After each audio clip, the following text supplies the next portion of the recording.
Hello friends, in this quick video I'm going to show you how to appear offline to your friends in Roblox. First, let's go to Roblox website. In the upper right corner, let's click on the account and go to settings. Now here on the left hand side you will see privacy, so go ahead and click on privacy. Now before I show you how to go offline here, you might want to check out these options at the bottom of settings page. It might be also useful.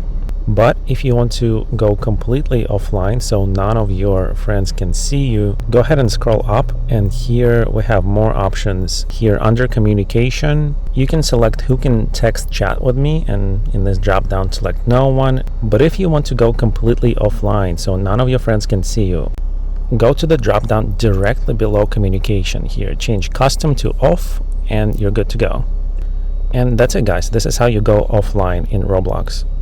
And guys, please leave a comment in this video to let me know why you're using this feature. Are you hiding from your friends? The thing is, if you post a comment, this really helps the channel.